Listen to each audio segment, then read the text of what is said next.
Good afternoon, everybody. Hello. Hello, welcome to 4 p.m. My name is Dean Stevenson, and today's a little unconventional, which is great, because so many of the days are kind of the same. Today is very, very different. I'll explain why in a second. So welcome to Mona, those who haven't been here before. 4 p.m. is an installation that's about process, not about framed stuff, although we will finish performing the piece that was written today. It's about the process of making, as is Ben Salter, the incredible singer downstairs, and as is Chris, who's at the end of the room painting, doing his watercolours. So you get to see people in action. They're all linked to either a Mona idea or because we're here because the boss likes us or whatever. But this particular installation has been going for some time, and today is in fact represents how many days?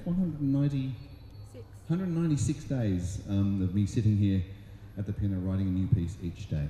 Now conventionally you can see a lot of chairs that have no bums in them. That's because normally it's a string quartet. So I write a string quartet every day. Today most of the players are from the Tasmanian Symphony and are busy getting ready to do a trip out of Hobart. So thankfully I have these two magnificent musicians that also play with the Tasmanian Symphony, but they're here because they don't have to go to fucking Devonport. Yay! Nothing wrong with Devonport. Nothing wrong with Devonport. It's a fine place to come from. So today, 196 days. What I've done this morning, I sat down to write a fantasy, whatever you call it, for cello and piano. Please welcome Amanda Hodder on piano and Alex Bekesh on cello.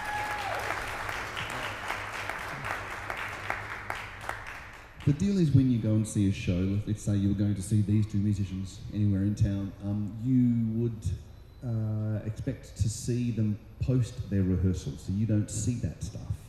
The dialogue between the writer and the musicians is not stuff that you're familiar with, because you just see the show. You want to see what they've practiced at, what they're very good at.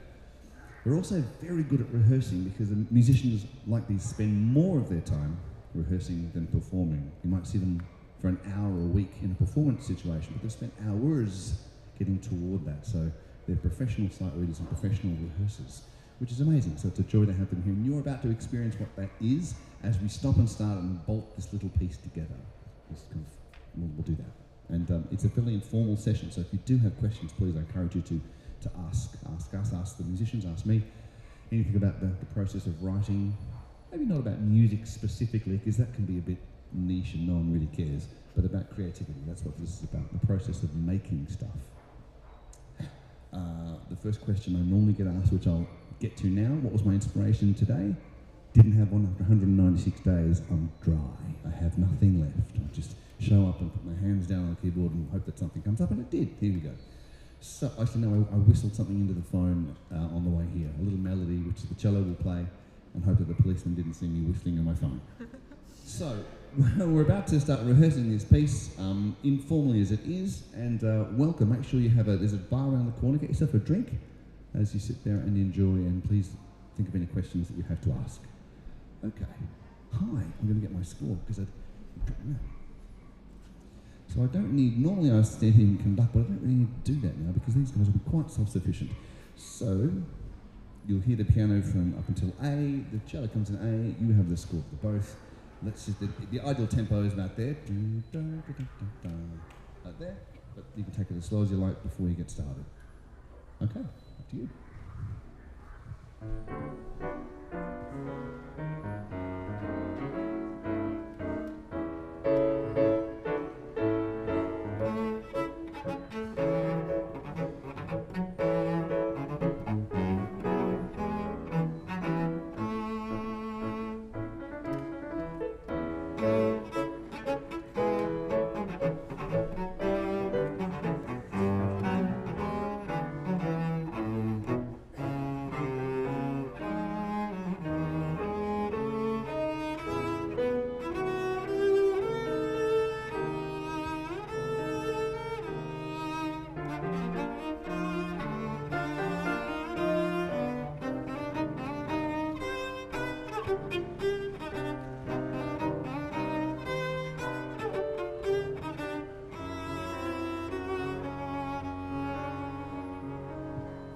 Hold there. I'd just like to get you to remember or realise if you didn't already that they just read that for the first time. That was straight off the page. Extraordinary sight reading. Yeah. Whoa. How does that look for you already on the page? Does it look? Looks okay? Okay. All right. Any questions from anybody yet? Questions from musicians? They like to talk? No? Not yet. Okay. Okay. Do you want to press on or go do it again? Try it again. Do it again? Yep. Yeah.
Great, so we'll go back to where we started. Where did we start that time? E. E, let's go and have a look at E.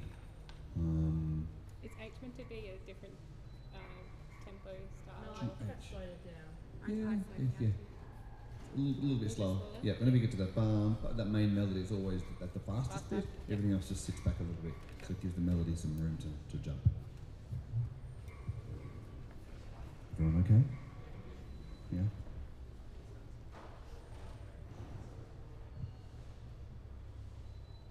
The mood does affect the stuff that gets written every day, as you'd expect. Is anyone in here like a writer or a creator or does something themselves? Everyone should put their hand up. Everyone does something creative. All right, here's a better question. How many people have got like a cupboard or a drawer or a garage full of shit that you started and never finished? Every single one of you should have your hand up now. We've all got that.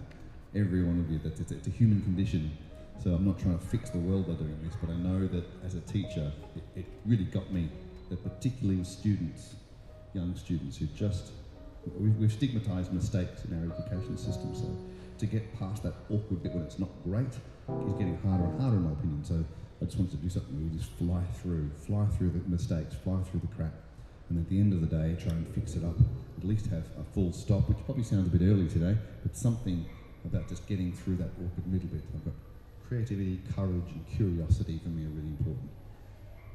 So that's my impetus for the day. It doesn't always equal a great tune, a great melody that makes sense, but functional music will always make it easier to do. Okay, let's go for another E.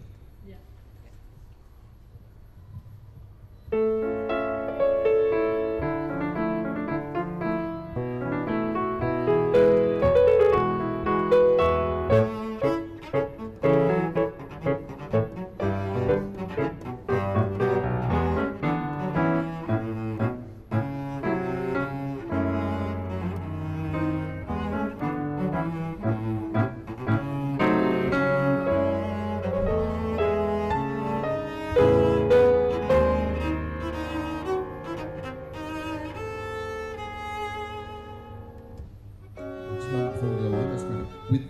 short ones. Da, da, da, da. Maybe just a touch longer, so we get more of the note.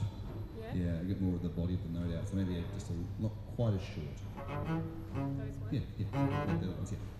From where? From letter H? Yeah. Yep.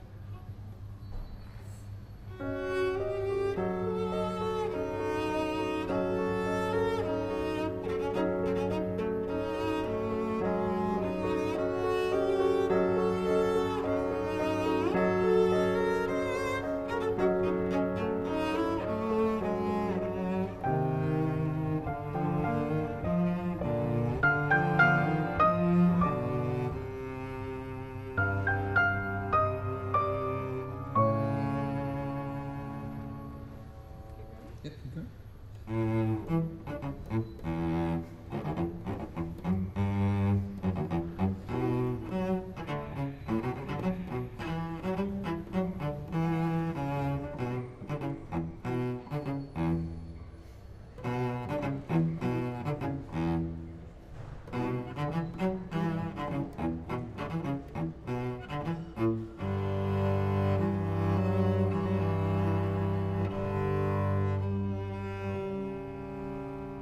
So that bit there, that's great. So from letter J is just the cello on its own.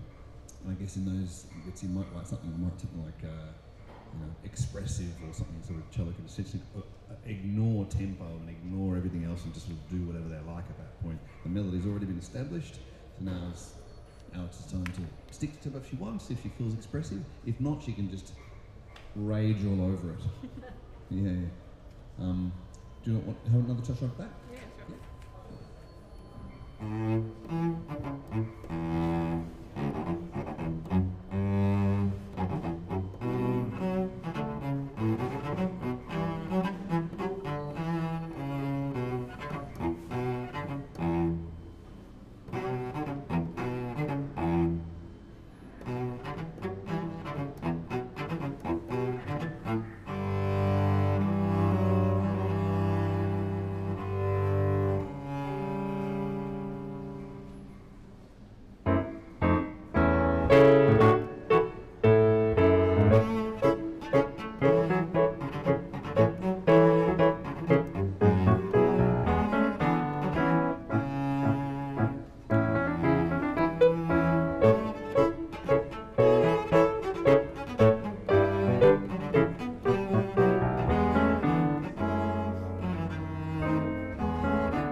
So that sounds like the ending, doesn't it? So in a second we'll get all the way through it, and then you can clap as much as you like.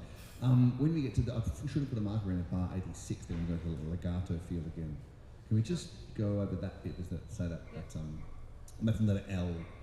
So letter 86 is the legato section. So look at that transition from the short melody into the long.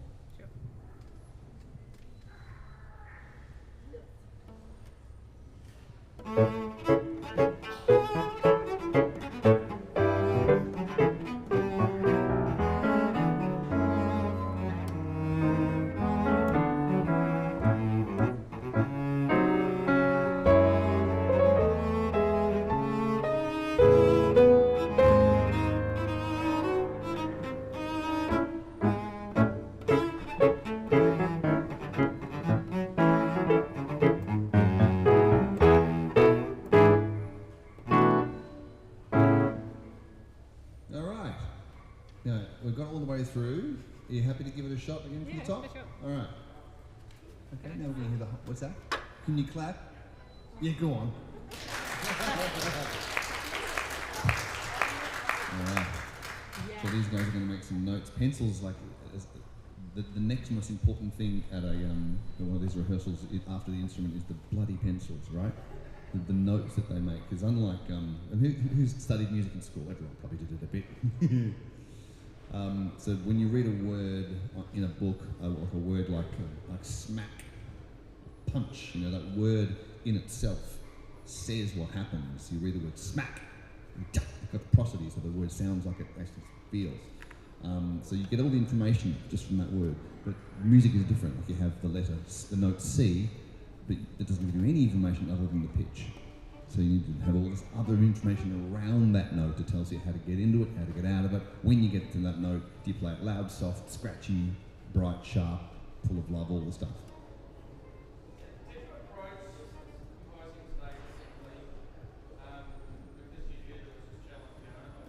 Yeah. So what kind of different things did you do composing for this as opposed to composing for the string? Good question. What did I do differently? Because really hard. Because writing for piano is fucking hard. There's all these fingers. You've got lots of fingers. Normally, like when I write for, apart from called a double stop, which is when say the cello plays two notes at once, like that, two notes at once. Usually they're playing one note at a time. So with a string quartet, it's only really usually 4 notes at any one time, and that's kind of easy to measure. The man has 10 fingers. There's 10 just there before I even get over here. And I'm not a piano player. I write at the piano, as evidenced by today's piece. But I literally cannot sit down and play the thing that I wrote today. It's not a skill that I have at all. I'll be here till next week trying to do that, and I'll try to memorise it because I can't read it off the page. So it's really hard for me to do that. So it was a bit of a grind to get that done, and cross-checking and cross-checking and cross-checking, probably more than I normally would, because I try to go as long as I can, just make the sloppiest crap that I can before I go and check it. Because you know that when you, say, write an essay or a letter, if you write 2 sentences and then go back and start to check your grammar straight away, you're kind of screwed. It's really hard to get past that early stage if you're already checking your grammar. So from my point of view, I was just go to lunch, forget about it, come back at 1 o'clock and go, right, what did I put on the page, and then start to make it into something. But I couldn't really do that with piano because I have to constantly check everything that goes on with all those fingers. But I'm sure Amanda's got 12 fingers today. So I have to think very, very differently, and the whole form is quite differently, kind of sharing that thing back and forth. There's not as many places to go, because with a quartet I can hand the melody around 4 people, but here's only 2. It's a very different form.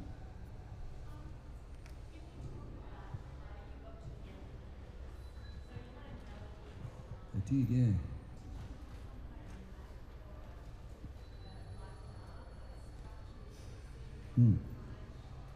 Good question. So how did they get there? So in my opinion, like a piece like this, or a full symphony, or the book that you read, the movie that you watch, the play that you see, the poetry that you read, are paper thin apart. They're all virtually based on the same idea of storytelling. And we know, like in a pop song, as the best example we can all relate to, it's usually something like verse, chorus, bridge, which is when it changes a bit, then finishes with a double chorus and end. That bridge, when it changes, is almost always in the same part of the song. And that's the part where Obi-Wan Kenobi always dies. It's that, you think you're going well, like, oh yeah, here we go, and then, just before the end, something happens to the hero and they die, and then the shortest bit is the end of the song, or the end of the movie or the story. You see the hero rise again. It's standard, it's Harry Potter, it's Star Wars, it's music, it's always the same.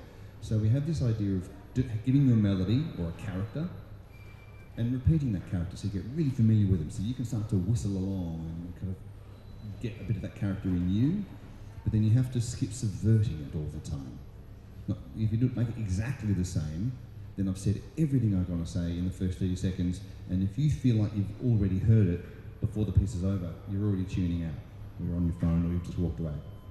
So the composer's job is to try and keep you interested, because it's the same, but not quite the same. There's always something a little different to keep you engaged. So that's my trick, is to think about that melody, bum, bum, bum, bum, bum, bum, and then give it to the piano, put it down the octave. It's probably repeated the same a few too many times in this piece, because I probably wasn't thinking that clearly. I was worried more about the harmony of the piano. It's about getting that melody so it does just enough, and it's a little different every time, so you can't quite pick it. And then at some point, about that Obi-Wan Kenobi dying point, it goes to that little little double-handed bit, which you'll hear in a second. So it sort of gives it a nice floaty feeling, which kind of lets you off the hook, so you can let that melody go for a second, but then you go, I want to hear it again because that's really catchy. And so then we finish with it again at the end. It's a pretty formulaic kind of storytelling method, really. And if nothing else fails, if I don't have anything inspiring to do every morning, I'll just fall back to that because it structurally works. Yeah. All right. Let's give this a go. Let's give day 196 a go.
Amanda Hodder and Alex Bakesh, ladies and gentlemen, extraordinary.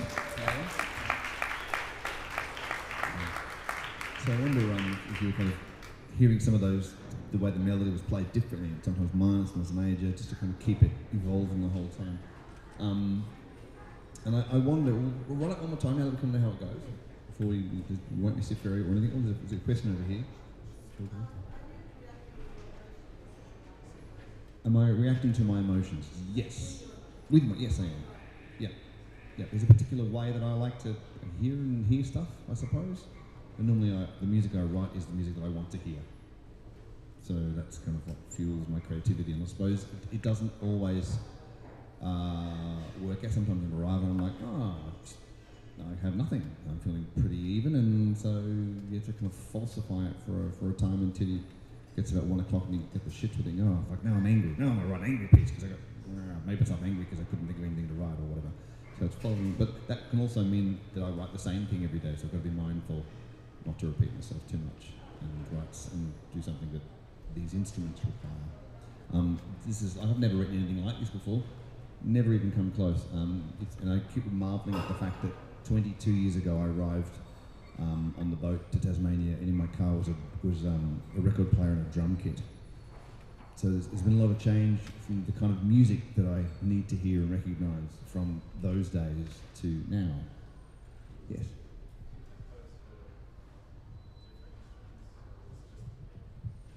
No, so this is normally a string quartet. Oh yeah. The question is, do I just compose on piano? Yes, I do. Justin, you mean do I compose on another instrument? Is it? Okay, yeah. It totally would. This kind of music, this was, I guess you could call it the classical instruments music, is typically written from the piano. I don't reckon you could write this kind of music from a guitar. It's just a different beast. It's so self-contained, and the way it kind of keeps shifting back on itself is quite unlike the piano, because you can see the whole harmonic kind of world in front of you there. It's laid out. The guitar's not that obvious. So all that kind of music is written from the piano. And before I did this installation, which is now quite old, 100 and something, 90 days old, I've never owned a piano until about a month ago. So I've never really sat at a piano and given it a go. And I discovered for myself, as much as I have a history playing drums and in bands and whatnot, writing at the piano and the string instruments, they bring the history of their sound with them. So suddenly I'm writing stuff like this that I would never have dreamed, I'd never even listened to really, but they bring that sound with them. So suddenly I find myself in that world. Yeah. Yes, sir. If you've written the piece, why is the pianist penning it? Why is the? Because I've probably made some mistakes. She's making it better. Yes. But why are you putting the pencil to the page? Because in something like this, it's just in an environment like this, it's just easier to write down something that I need to remember rather than relying on my memory, because it's already so busy. Mm-hmm. Yeah. Thank you. Yeah. It might be a cue, something such as like, look at the cellist at this point, which is not something I would think to write, because that's a practice thing of being in the seat. Yeah.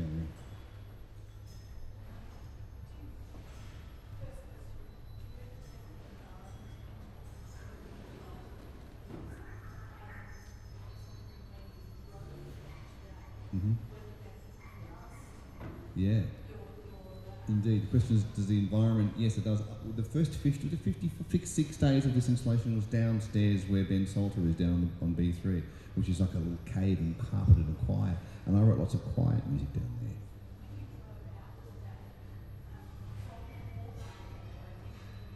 there. Right from the city. Right from the city. It's about 50... Oh, does it sound like city music? I look like a city guy. Yes.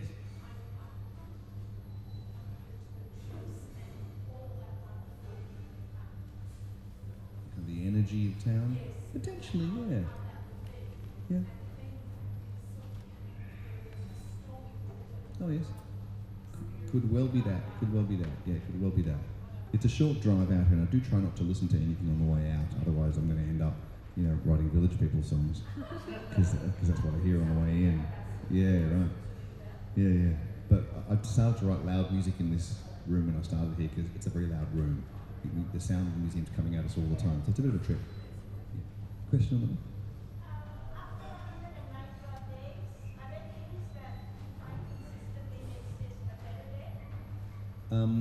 Yeah, not drinking too much, which I fail at constantly. The routine of getting in and doing the same things, it's very repetitive to keep my systems the same. If I vary too wildly, then I think that I might produce some great stuff, but I might also fall right off the rails. I think the people who don't have a system are the artists who wait for the lightning to strike all of the time. That just means it may not strike for weeks or ever for months even. You're relying on luck, as opposed to having a system where you do it every day, your tools are sharp, So I've got to try and be as repetitive as I can, and that, which makes Dean a very dull boy, sadly. Let's give it another go, shall we? If this is the last thing you see before you head off and see more of the museum, thank you very, very much. There is a live stream right in front of me here, and that you can see all of those, all 196 days on my YouTube, Dean Stevenson Music. You can watch all of them there. And over here there's a mailing list too if you want to know about the future of the project, where to get live audio. You can get every single day straight to your inbox if you like. Put your email down there. And after 150 we did stop. And Alex and Amanda and a bunch of others, we even went into a studio and recorded a bunch that really work. So there's a double album there, CD or download, and you can get that from me at the end. If you would like to hear this one more time, if you would like to come close and stand around, because we're sitting a long way away now, please come forward as we play this day one more time. Stand around the front and get a sense of the acoustic nature of these instruments. Come forward. And wait for people to come in. Hello, yeah. Okay.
Ladies and gentlemen, and everyone else, that's great. Thank you very much. It's 4 p.m. It's happening here every day until July.